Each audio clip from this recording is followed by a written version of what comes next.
Hi everyone, today we're going to have a look at another bench digital multimeter from the 1980s. This particular one was manufactured by Thurlby Electronics Ltd in St Ives, Cambridgeshire, and the model is the Thurlby 1905A.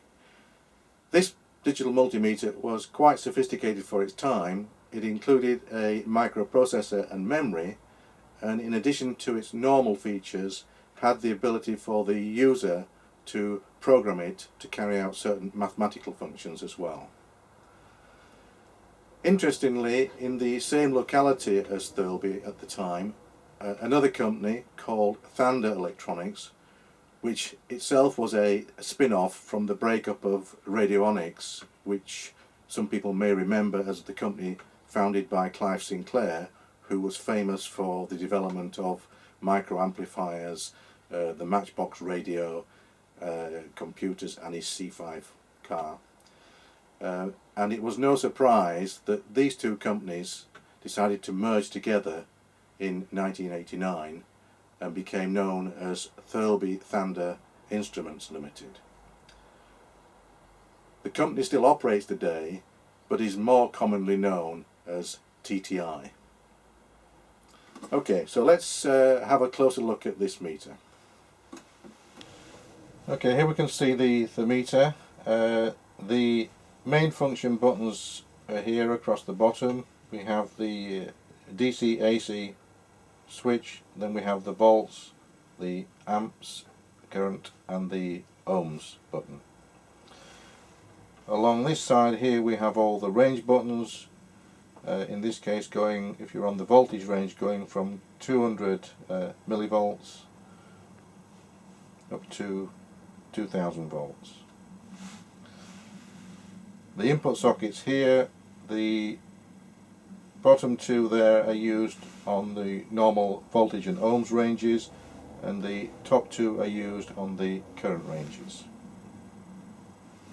In addition to these buttons, we have some soft keys here which are on a membrane keypad, and these provide such features as the number of digits on the display, the null key, the hold key, store, another function key there, and you also have some numerical and mathematical function keys here which are to do with the microprocessor.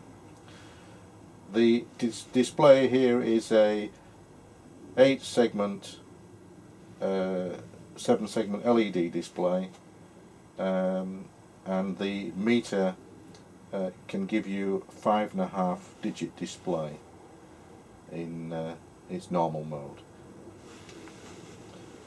Okay, let's power the meter on and go through some of the basic features of the meter. The on-off switch is actually at the rear of the meter. I would have preferred it at the front, where it would have been a little easier to use, but okay, it's at the back.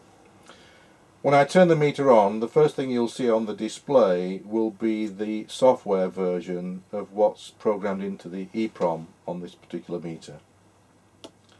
So there you see CD00, that is the software version used for this particular meter and can be updated. It's currently on the DC voltage range. I have no voltage really going in at the moment, that's just static information coming on the display. If I switch on a voltage, I'm millivolt range, and it's reading a voltage of 1321.5 millivolts. I switch in the range to the higher range, then changes the decimal point there to what you'd normally expect to see on a meter, which is 1.321 of a volt. The number of digits on the display can be selected by this blue button here, which is labelled 5.5 and above it 4.5. If I press the button, that goes into a 5.5 digit display. If I press it again, it goes back to a 4.5 digit display. You also have a hold feature on this meter. If you press the hold button there, you'll notice we have a H at the side, and it will hold that display at that voltage. If I now disconnect the voltage from the meter, the display is still holding the voltage we read earlier. To disable the hold feature, simply press the hold button again.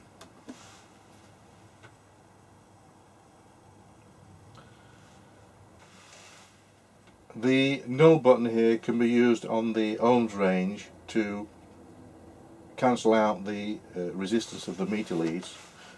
Demonstrate. If I short out the meter leads here, you can see we're reading fractions of ohms there, and to null that out, simply press the null button. That information is then stored into memory. You have the N there on the display advising you that you're actually in the null mode, and then whatever reading I then take afterwards would then subtract the resistance of the leads that we nulled out earlier. You see there that when the leads are open circuit, the meter is reading it's over range, open circuit on the leads. The null function can also be used on the voltage ranges to set a voltage starting reference point which you want to measure from. All of the mathematical functions for the meter are indicated here above the number buttons in orange. You can see, for example, there we have logger. The meter also has a data logging feature which can store up to 100 readings, which can then be recalled. The logger, like most meters that have this feature, can be programmed to log at different time intervals. And with all of these other mathematical functions here, you have a number of other keys here. You have the run clear key, the enter review key, the step recall key, and the store button, all of which are used with the mathematical features you can see at this side there. The meter also has a diode test function which you can select by selecting the ohms range and selecting the 200 ohms range there. If we then test a diode, it will give you the forward voltage of the diode in millivolts. Here I'm testing a 1N4007. You can see there we've got a forward voltage there of 556.5 millivolts. One interesting feature on this meter, particularly on the low reading ranges, the low voltage ranges or the low ohms, is the ability to actually select a 6.5 digit display. This is not mentioned in the operating manual. It seems to be a hidden feature, and it's probably as a result of what's been programmed into the EEPROM, different versions of EEPROM. The button I mentioned earlier at the side here, which is labelled 5.5, it's at the moment we've got 4.5 digits. We press the button and we have a 5.5 digit display. To get the 6.5 digit display, you'll notice here we have a soft key there with 2 stars on. And what you do is you simply press the 2 star key and then the 5.5 key, and it immediately switches the meter to a 6.5 digit display.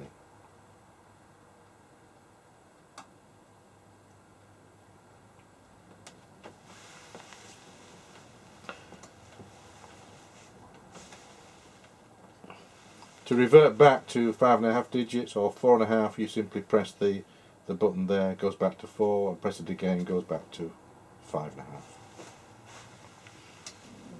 One other point I should point out, which is one that sometimes can catch out people buying these meters off eBay. When you get them delivered, you usually find that during transit all of these buttons here have come out, have been released. When you then switch on the meter and you select a function here, with all of these buttons out, you will get an error reading on the display. I'll just demonstrate that by releasing all these buttons. So we have here on the voltage ranges is selected, DC voltage, but all of the range buttons are out. The display is showing you an error. That will then disappear if you select a range button. It's one thing that catches people out, and they buy these meters, switch it on, go to the volts range, and then see the error. They think they've got a fault. It's not a fault. It's a feature in the meter that's just warning you that all of your range keys are actually out. When using the meter, if you happen to be on the incorrect range, say go to a lower range here, the display will simply show you when it's over range, and you simply then go to the next highest range. We'll just have a quick look at the rear of the meter. Starting from this side here, there's the on-off switch, there's the mains input fuse, the mains power socket there, and on this side we actually have a fuse which is used on the current range, on the low current ranges. That fuse. There's actually another internal fuse in the meter which is used on the higher current ranges. This slot here is designed for a future option. I would imagine it's for the option of a GPIB interface. You also have the ability here to connect an earth lead onto the back of the meter here to earth the metal. With regard to the computing and data logging functions of the meter, I think that is for another video. It'll take a little longer to explain, so I'll leave that for a future video. Right, well, let's have a look inside of this meter and just see what's going on in there. To get inside, we have to remove the top casing first, and to do that I will go to the underside of the meter. I'll just remove the tilting bail. So we need to just remove all of the 4 screws. These are very, very long screws, so you'll be surprised when you see these. They're quite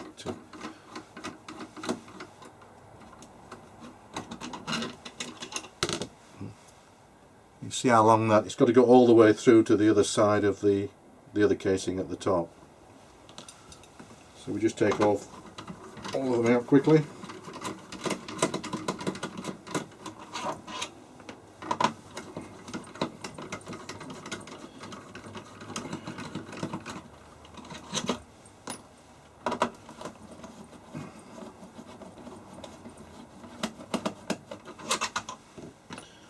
And then we turn the meter back round.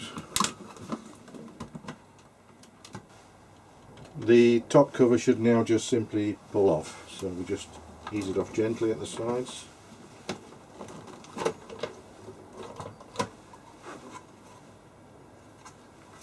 There we go, top cover removed.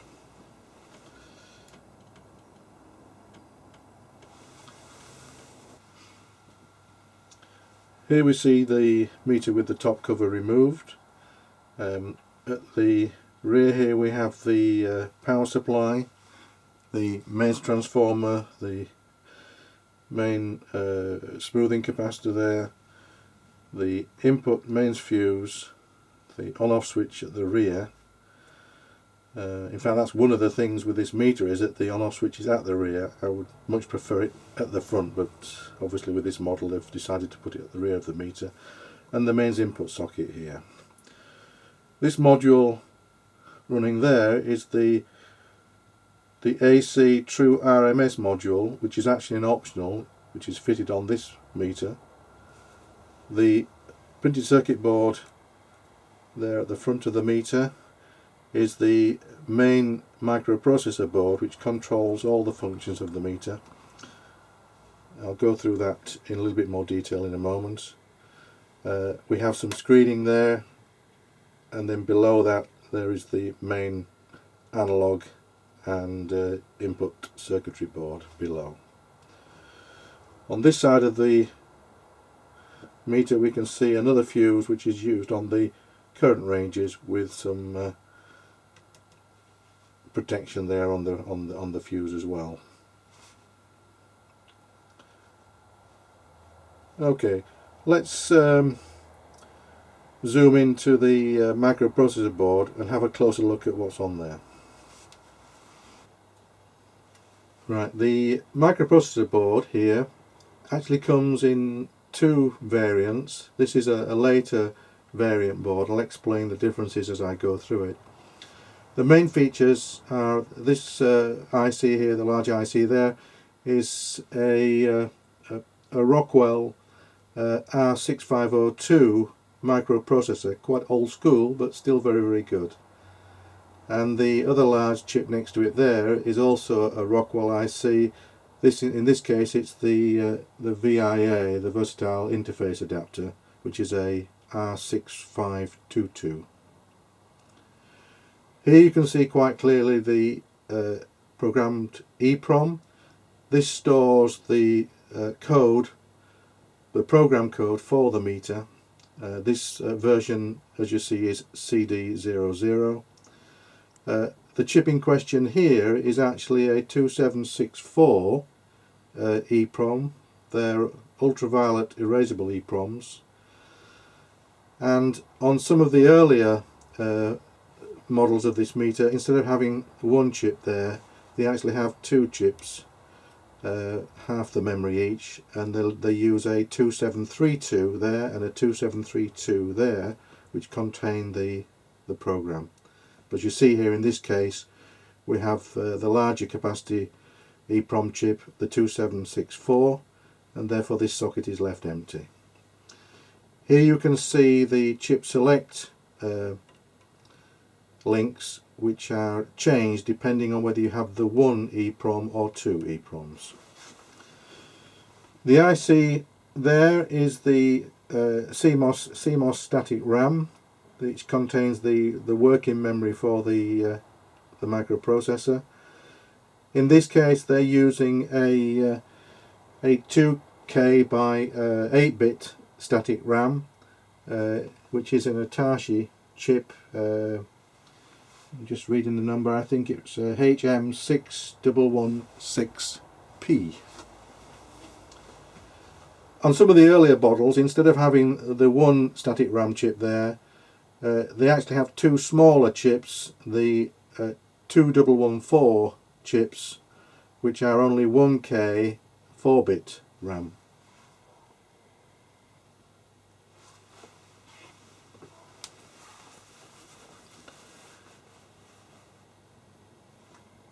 Looking at the front of the board, you can see there that we have the 7-segment displays wired down into the board. They actually use 8 7-segment LED displays, but they're in the form of two groups of 4. So you have a group of 4 there and a group of 4 there. And the drivers for those LED displays are these transistors running across the whole length there behind the LED display. These transistors drive both the cathode and the segments of the display, hence the number of them there, and they're fed by these transistors here, which provide the signaling for the transistors feeding the display. At the rear of the board here we can see the crystal oscillator circuit. There's the crystal. They're using a 4 MHz crystal. The transistor, which forms part of the crystal oscillator circuit, is there just behind the crystal, which is forming a type of Colpitts oscillator generating 4 MHz. That frequency is then divided down by this chip here, which is a 74LS93. That particular chip is a decade and binary counter, which divides the 4 MHz frequency down to 1 MHz to feed the microprocessor and the VIA. It also then divides it down again to 250 kHz to feed the analog to digital circuitry on the board below. On this side of the board we have some more logic ICs, which are simply tri-state buffers.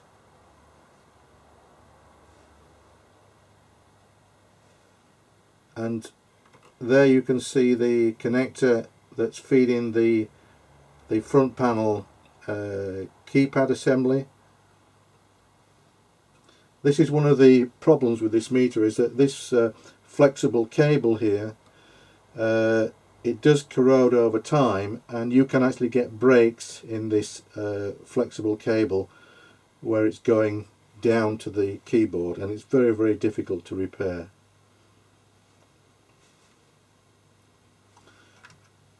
On this side of the board you can see the power input to the circuitry there, supplying the 5 volts to power the whole of the board.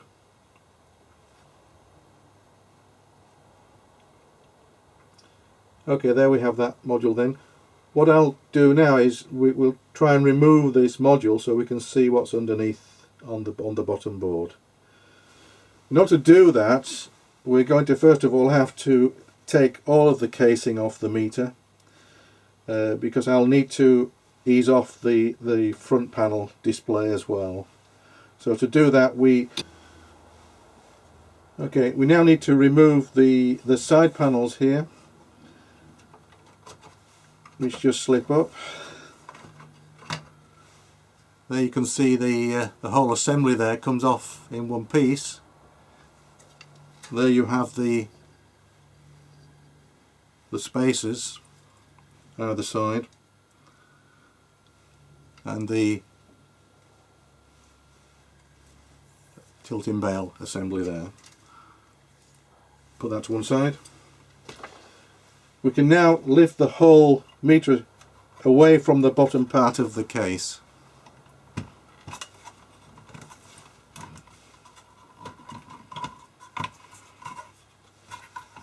And remove the bottom of the case.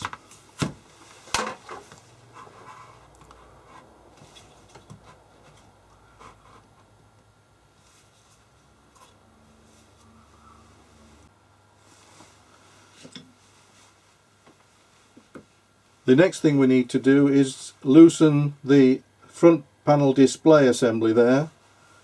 So if we turn the whole meter upside down, we get access to the bottom, and you'll see along the front here we have 3 screws which are set back underneath this screening cam assembly here. So I just need to remove these 3 screws.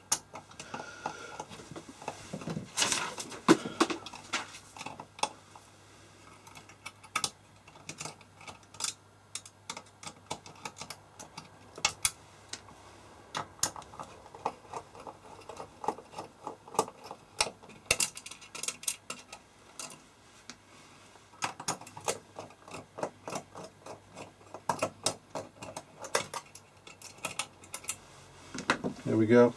And now if we turn the meter back round again,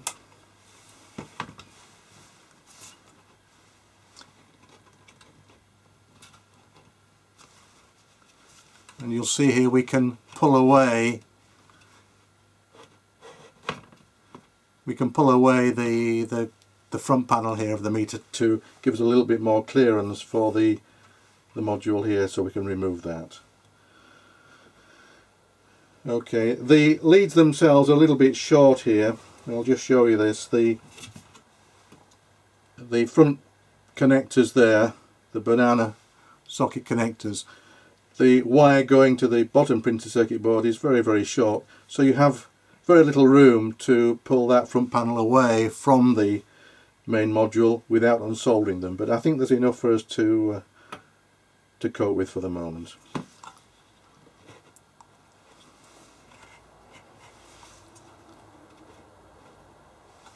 So I'm now going to remove the microprocessor module here.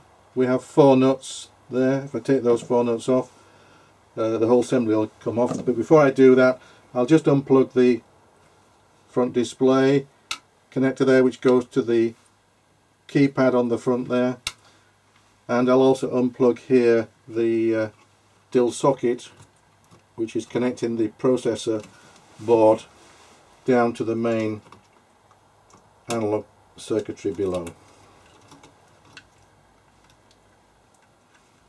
There we go.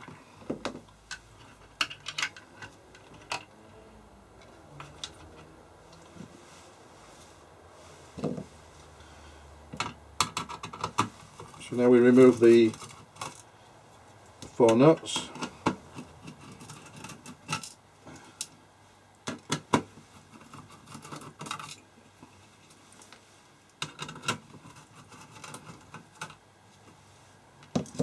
And you can also see here we've got some fibre washers also on top of the board there.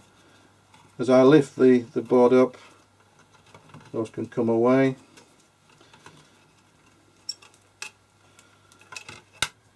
So there we have the microprocessor board. They can clearly see now the front LED 7-segment displays assemblies, group of 4 there and a group of 4 here.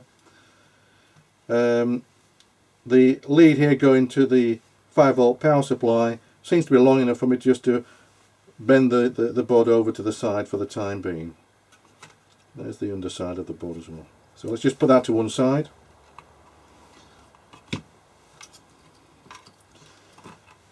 Now here we can see we have the shielding. It's an aluminium shielding between the bottom board, and also on the shielding here we have some plastic there. It's translucent plastic which is actually giving some insulation between the metal aluminium and the bottom of the printed circuit board of the microprocessor board. So to remove this screening, we have 1, 2, 3, 4, 5 metal screws, and we have 2 plastic screws there. The reason they fitted the plastic screws there is because the clearance between those positions and the bottom of the printed circuit board of the board above is too close for the metal screws, and we would get it shorting out to chassis, hence the reason they've put in the plastic screws there. So we'll take out quickly the metal screws. These are all threaded screws.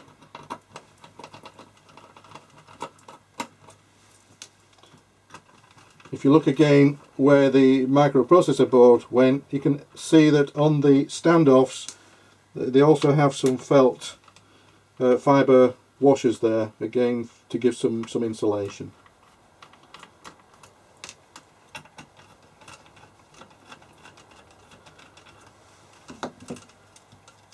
Okay, taking out then the plastic screws.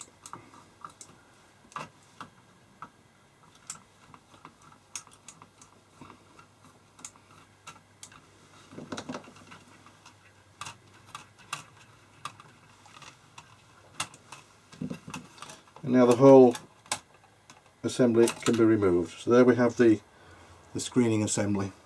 Again, I'll put that just to one side for the moment. In order that we can have a clearer view of the bottom printed circuit board, I think what I'll do now is remove the AC True RMS module here from the board. And in order to do that, I need to remove a fixing screw on the reverse side of the board. So I need to turn the whole thing over.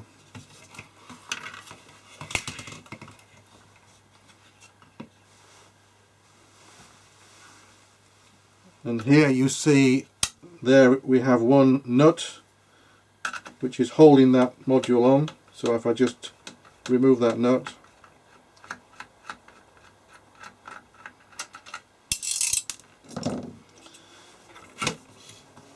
and now turn the module back round again. And we should find now that we can simply just unplug the True RMS module here. There we go. We'll have a look at this in a little bit more detail later, but just for the moment I'll just put this to the side.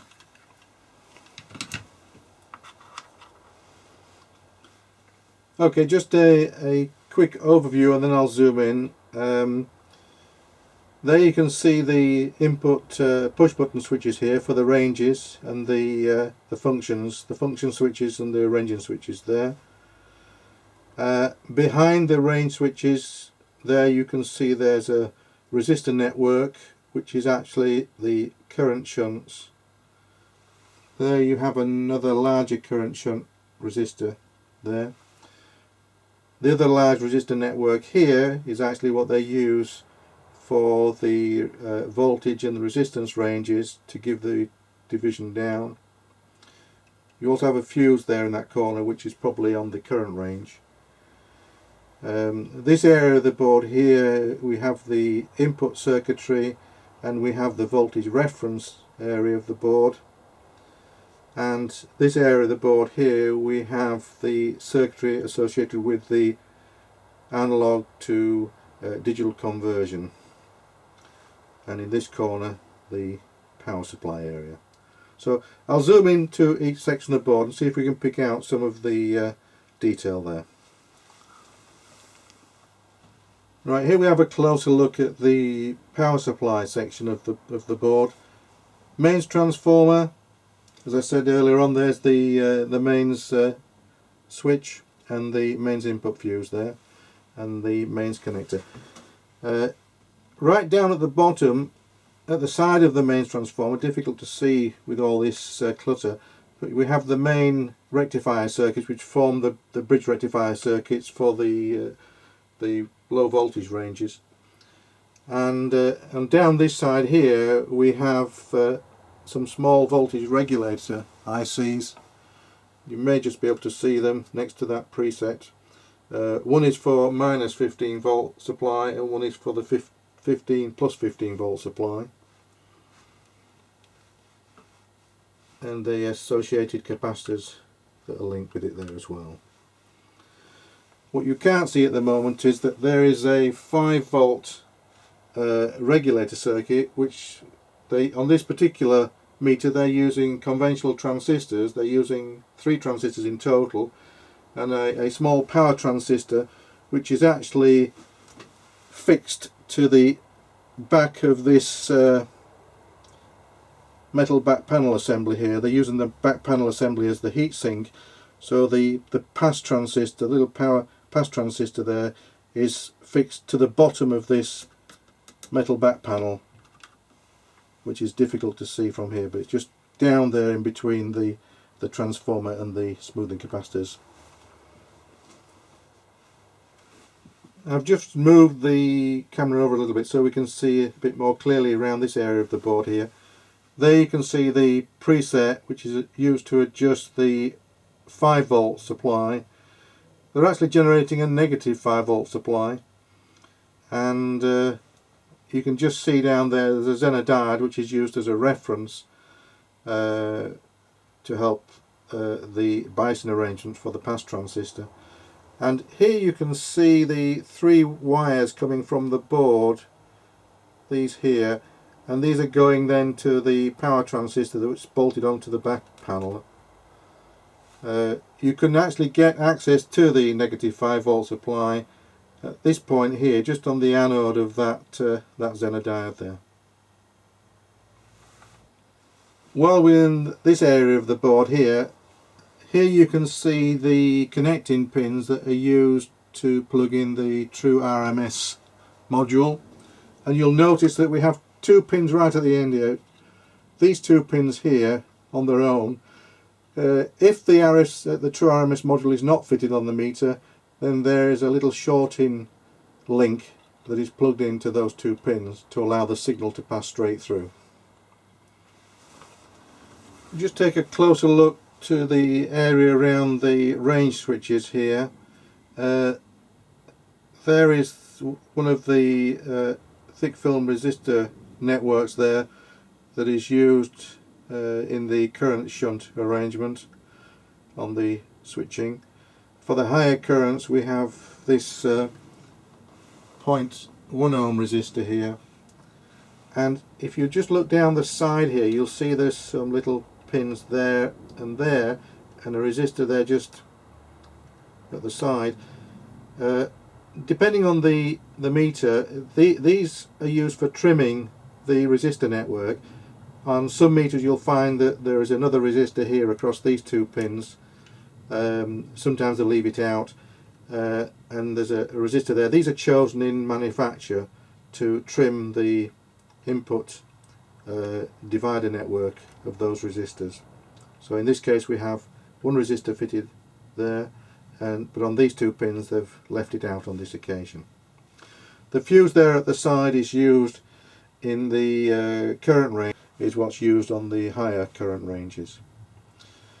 The 4 presets you can see down here are actually used in conjunction with this resistor network to trim the resistor network for calibration purposes.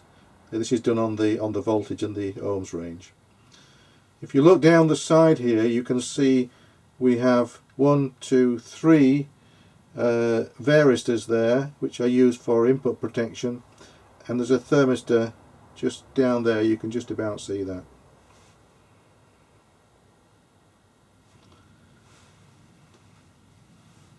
Okay, we'll move across now and have a look at the other side of the board.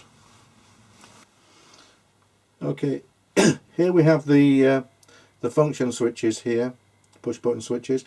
You can see quite clearly all of these diodes here. These diodes are used in the input switching matrix for these buttons, depending on what function you're on. And just behind the switches you can see there's a small chip there, an ICL 7611, which is being used to provide a constant current source for the meter. In this area of the board here we have the voltage reference source circuitry for the meter. There you can see we have the voltage reference IC. They're using an LM3999, which is a Zener, temperature control Zener with its own heater built in, and that's generating a plus 7 volt reference source. They also use that in conjunction with some high stability resistors. You can see we have 2 groups of network resistors here. They're mounted vertically. I'll try and get a better view of them in a moment. And some other high stability resistors down here, and a smoothing capacitor just there.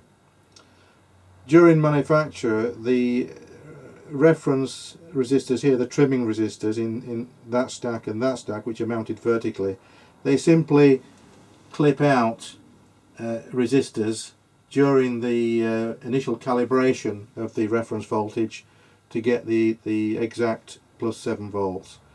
And when I get a better angle on that, you'll be able to see how they've clipped out some of the resistors there. Okay, here's a closer look at the 2 resistor networks here, which are used in the voltage reference circuitry, and you can clearly see where they've trimmed these by simply cutting some of the leads to a few of the resistors. Again, that's done during the manufacturing process. In this area of the board here we have the logic ICs associated with the analog to digital converter circuitry. Also the interfacing chips between the converter and the microprocessor board above. At the side of the board here we have a resistor network where there's a group of vertical high tolerance resistors, which again they cut certain resistors out during manufacture for the initial calibration. These are associated with the analog to digital converter circuitry, trimming that during manufacture. I'll just tilt the board and see if we can get a clearer view of that.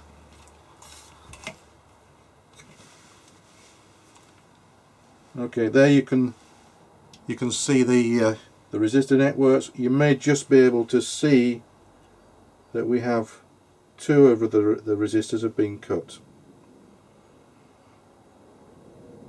So that's just trimming during the manufacture process. Okay, here we can have a closer look at the AC True RMS Converter module. Let's just take the case off and let's see what's inside.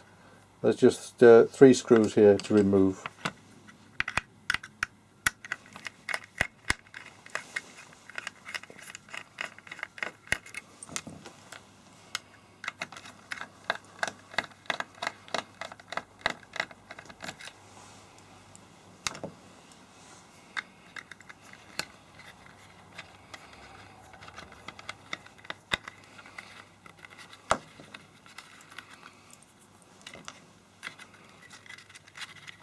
Remove the top cover.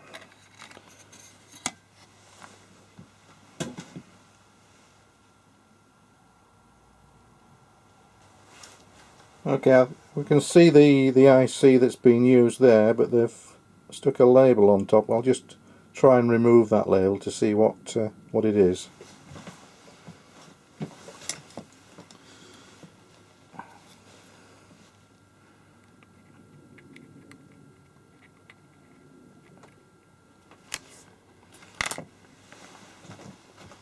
Okay. Alright, it's an AD536 chip. So it's a wideband RMS to DC converter chip, which is an analog devices chip.